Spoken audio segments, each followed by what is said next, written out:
Hey guys, welcome to Cook with Nancy. Today I'm going to show you how to make this garlic naan on stovetop without any tandoor. If you're new to my channel, welcome. If you haven't subscribed, go and hit the subscribe button right now. That way you don't miss on upcoming videos. Let me show you guys how to make this delicious garlic butter naan on stovetop. To start, here I have 4 cups of all-purpose flour in a large bowl. To this I've added 1.5 tablespoons sugar, 1 teaspoon salt or as needed, 2 teaspoon instant yeast away from the salt so it doesn't kill the yeast. Go ahead and combine them together and set this aside. Now let's prepare the wet ingredients. In a bowl, I'm adding 3/4 of a cup yogurt, which is regular yogurt or curd, 1/3 of a cup warm water. I'm just going to wash off the yogurt that I measured, so add to the bowl.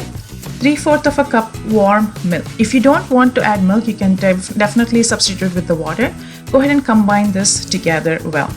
Add to the flour and bring the dough together with the spatula or a spoon, and then once the dough comes together like a sandy in texture, just bring the dough together with your hand and knead, or if you for any reason if you think you might need more water, you can definitely go ahead and add, but this should be fine.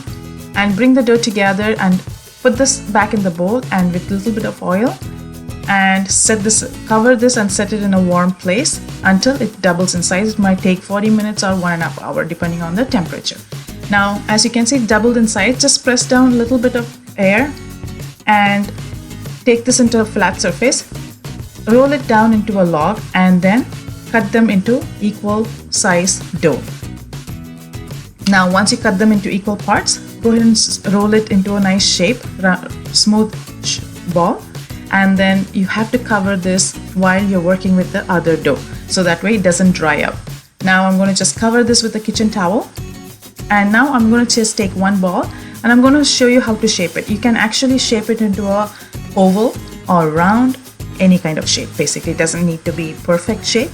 It can be any kind of shape. Here I have minced garlic and chopped cilantro, and if you don't like cilantro, you can definitely add parsley. Go ahead and spread it on top and just roll it with the rolling pin so that it gets into the dough. Now turn the dough and apply generous amount of water. And now my skillet is nice and hot. I'm using a cast iron. The non-stick would not work for this, so use cast iron, and just place this water side down and just gently press it down. That way it just sticks together. And now we're cooking this on a medium-high heat. Once it starts puffing a little bit, and just flip this cast iron skillet down so that it cooks through the direct fire. Now as you see, it's beautiful brown spots is visible and it's beautifully cooked or fried. Now go ahead and apply butter while it's still nice and hot, and I'm going to show you down. It's beautiful brown in color. Now I'm going to remove this and set it in a plate and repeat the whole process with the rest of the batch. Now if you don't have cast iron, I'm going to show you this another method.